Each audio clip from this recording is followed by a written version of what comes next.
लड़कियों की ज़िंदगी में शादी एक अहम मोड़ होता है जब लड़कियां अपने वालिदैन का घर छोड़कर एक अनजान शख्स का हाथ थाम लेती है। लड़कियों की किस्मत तय करती है कि उस शख्स के साथ उसकी ज़िंदगी कैसे गुजरने वाली है। शौहर अच्छा मिला तो ज़िंदगी आसान हो जाती है, लेकिन शौहर अच्छा नहीं मिला तो आप जानते हैं क्या होता है। ऐसा ही एक वाक़या मरकज़ी कोलकाता के जोड़ासांको थाना इलाका में पेश आया, जहां 129/1 कोलिन लेन की रहने वाली यतीम तराना की शादी उसके मामू ने 8 नंबर रामलोचन मलिक स्ट्रीट के रहने वाले 50 साला मोहम्मद सिकंदर से गुज़िश्ता साल दिसंबर में करा दी। शादी से पहले मोहम्मद सिकंदर को देखे बगैर तराना ने उसका हाथ थाम लिया, लेकिन अभी शादी के ज़्यादा दिन गुजरे नहीं थे कि तराना पर जहेज़ के लिए जुल्म का पहाड़ तोड़े जाने लगा। तराना के अहल खाना ने थाना से रब्ता किया, लेकिन वहाँ से कोई हल नहीं निकला तो उसने ओपेक्स इंटरनेशनल ह्यूमन राइट्स के चीफ फ़ख्र आलम और मोहम्मद वकील से मुलाकात की। उसके बाद क्या हुआ, आइए सुनते हैं। मेरी शादी 10 दिसंबर को 2020 में मेरी शादी हुई। हमारे हस्बैंड का नाम मोहम्मद सिकंदर। हम रोटी करने के बाद हम घर जो ससुराल गए तो हमको टॉर्चर किया गया, दहेज खोलने बोले। दहेज खोलने के बाद वो सामान देखने के बाद बोली कि ये दहेज बहुत कम लाई हो। उसके वजह से हर तरह से ननद, सास और ये शोहर मिलकर टॉर्चर टोन मारना शुरू कर दिया। फिर 2 दिन के लिए हमको छोड़ दिए, रस्म के लिए हम गए घर नैहर, और वो हमको बोला कि 1 लाख रुपया और एक LED TV लाने बोला। फिर पर हम बोले कि नहीं, हम घर पर नहीं बोलेंगे। मतलब ये बोला कि मारते थे, पीटते थे, मार पीट बहुत, मतलब कि गाली को भी बहुत देवर ने दुपट्टा छीना, दुपट्टा छीन के हमको बेइज्जत किया, गाली दे के बहुत मतलब कि तरह के बाद उसके बाद फिर हमको धक्का दे के हमको सब मिलके मार के हमको धक्का दे के हमको निकाल दिया घर से। हमारा सामान ससुराल में है।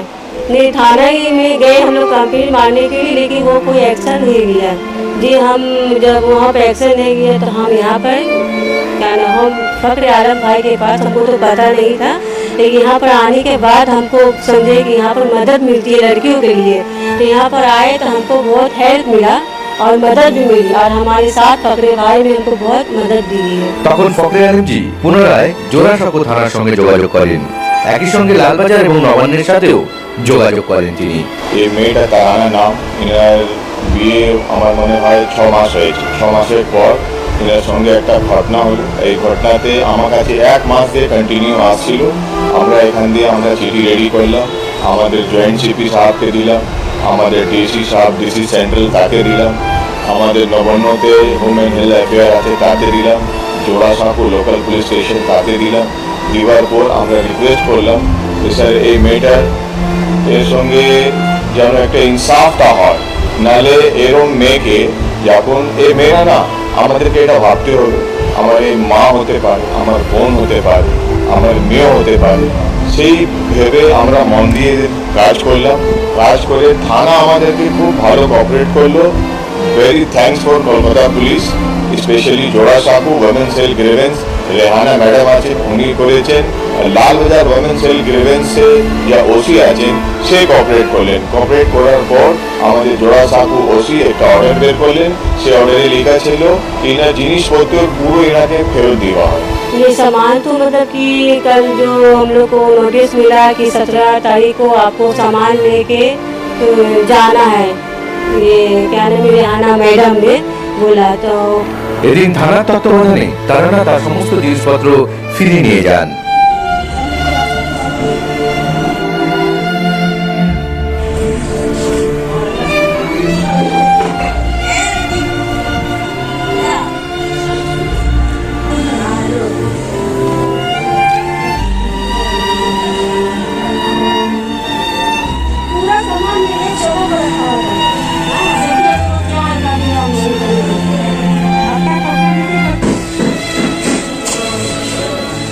যদিও কিছু জিনিসপত্র খোয়া যাওয়া এবং বর্ষায় খোলা আকাশের তলায় রেখে জিনিসপত্র নষ্ট হওয়ার অভিযোগ ওঠে। हमारा जिंदगी माँ मामी हमें बर्बाद कर दिया गया है, जिसके वजह से ये लोग भी समझे कि हमारी जिंदगी बर्बाद कर दिया है।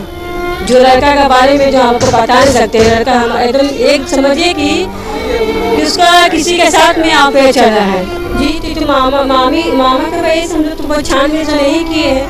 अब तो यहाँ ढूंढने के बाद हमको पता चला है कि इतनी तरह की समझिए कि बोल कि लोग किस तरह से इंसान है। ये लोग बहुत हमारे साथ में टॉर्चर किया गया है, जिसके वजह से हमको दहेज के लिए बहुत टॉर्चर किया गया है। সেখানে উপস্থিত তারানার দিদি এবং বোনেরা তাদের বোনের ওপর অত্যাচারের সুবিচার দাবি করেন।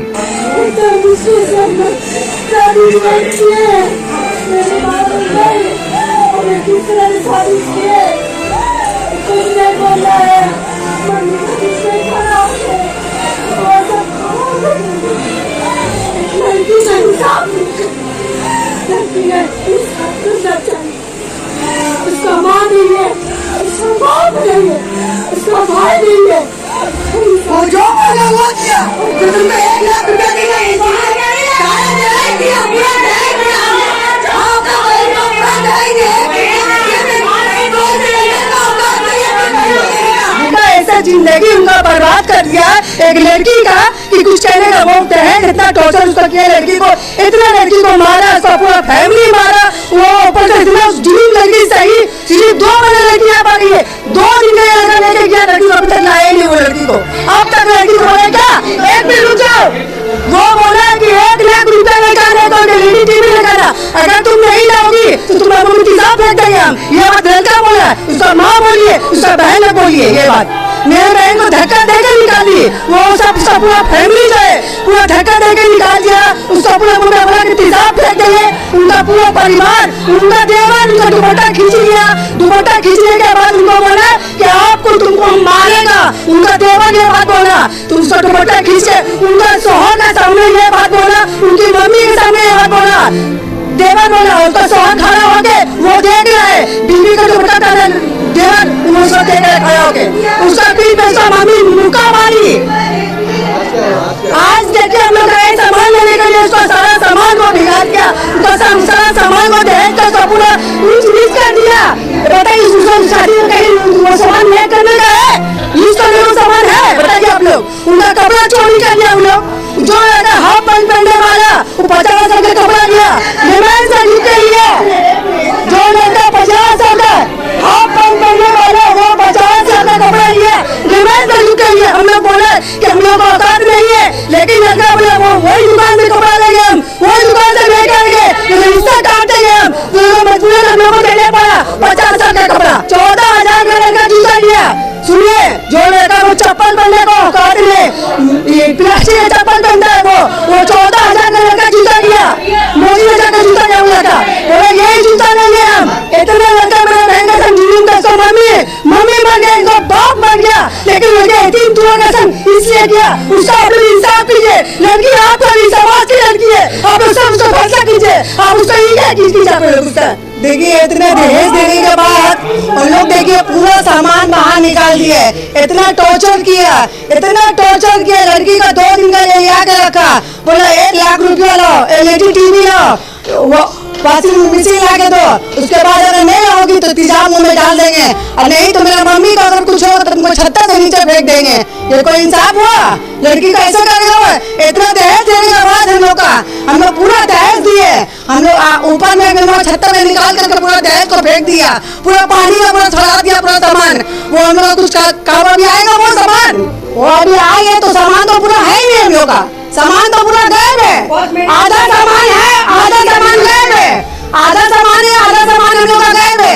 ज्वेलरी भी हम लोग का लेगा नहीं, देगा कि नहीं देगा, उसका तो औकात दे दे। अंदर में कविता पहना नहीं, 100 का 1000 रुपया का अंदर में लिया, 1200 का बेच लिया। जूता 12,000 का लिया, कभी उसको औकात दे दे पहनने का।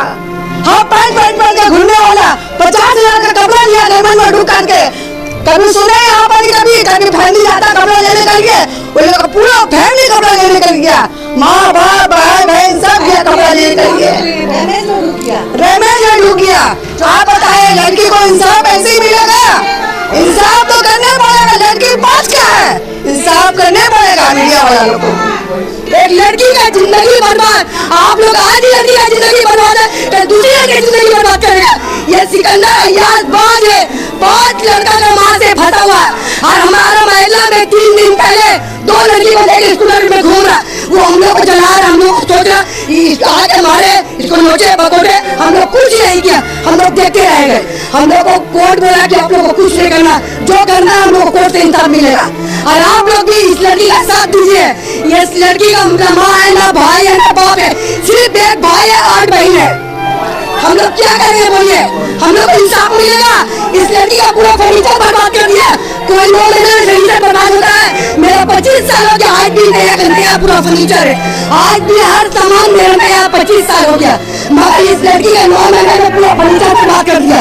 ऐसा फर्नीचर बर्बाद होगा, ये फर्नीचर हम लोग लेके जाएंगे बीजू, हम लोग बिक्री कर सकेंगे, किसी लड़की को फिर शादी होगी को दे सकेंगे? आप लोग बोलिए। उस बच्ची अगर निकल करके जाइएगा, अगर जान दे दी तो क्या करेंगे हम लोग? हमारी माँ मरी है, साथ में हो रहा, हम लोग क्या करेंगे? कि उस लड़की को नहीं करेंगे। आप बताइए, आप ही लोग इंसाफ दीजिए, उस लड़की को हम लोग क्या करेंगे?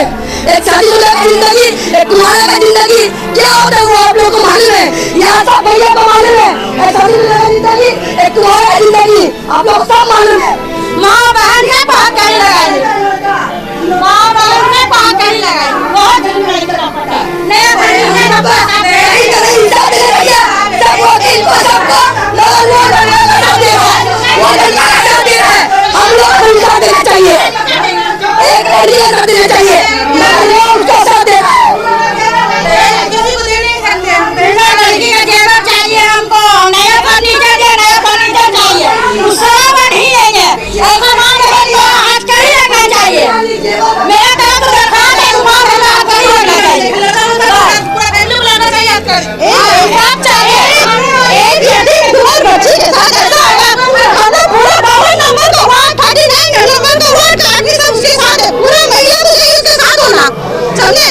एक लड़की के साथ ऐसा होगा तो पूरा जिंदगी 2 महीने के अंदर बर्बाद कर दिया गया है, और ऊपर से ये लोग इतना नाजायज होगा, ये हम लोग बर्दाश्त नहीं करेंगे। आप लोग इसको फैलाइए, फैला के वायरल कीजिए, और जिससे हो सके हर कोई मदद के लिए आए।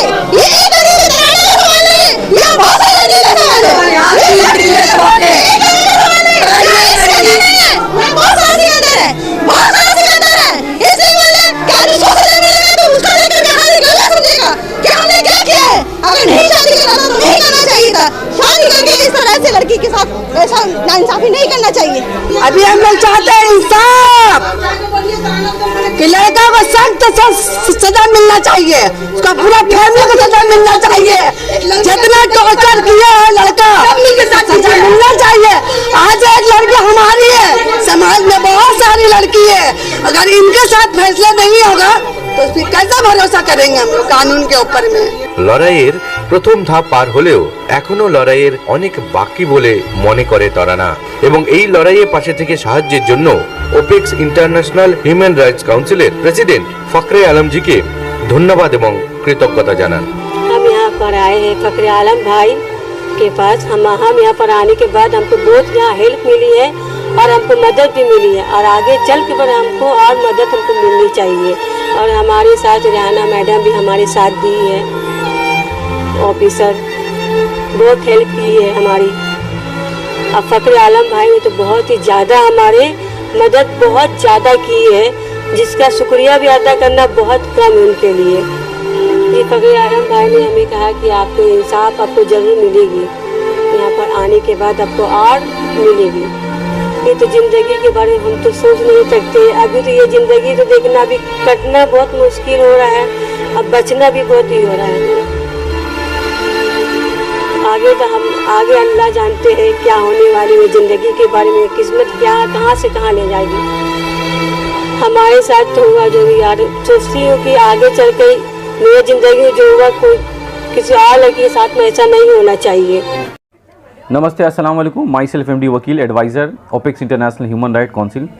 कोलकाता डिस्ट्रिक्ट में वेस्ट बंगाल में भी कुछ ऐसी ख़वातीन हैं जो डोमेस्टिक वायलेंस की शिकार हैं।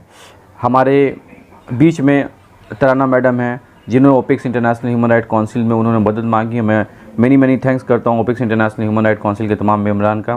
Many thanks to all India president Fakhre Alam sahab का। Many thanks to Kolkata police and special thanks to जोड़ा साकुर के तमाम ऑफिसर को मैं मुबारकबाद देता हूँ कि उनकी मेहनत से, उनकी जद्दोजहद से तराना मैडम को जो है वो इंसाफ मिल पाया है। जो मछुआ के एक फ्रूट मार्चेंट जो फल का काम करते थे, उनके जो है जुल्म से वो तंग आ गई थी, उनको घर से निकाल दिया गया है, वो मैके चले गए, पिछले 6 महीने से अपने मैके में हैं। लेकिन उन तमाम लोगों का मैं शुक्र अदा कर रहा हूँ जिन्होंने हर मुमकिन कोशिश की और तरन्नुम को इंसाफ दिलाया, और आगे भी आने वाले दिनों में भी उनको मुकम्मल तौर पे उनका हक हासिल होगा, उनको राइट टू लाइफ मिलेगा, ज़िंदगी जीने का अधिकार मिलेगा। मैं आप तमाम लोगों का बहुत बहुत शुक्र अदा कर रहा हूँ। आइए हम सब मिलकर अपनी महिला को बचाएंगे। Save women, save Bengal, save India. Save women, save Bengal, save India. Bengal जिंदाबाद, भारत जिंदाबाद।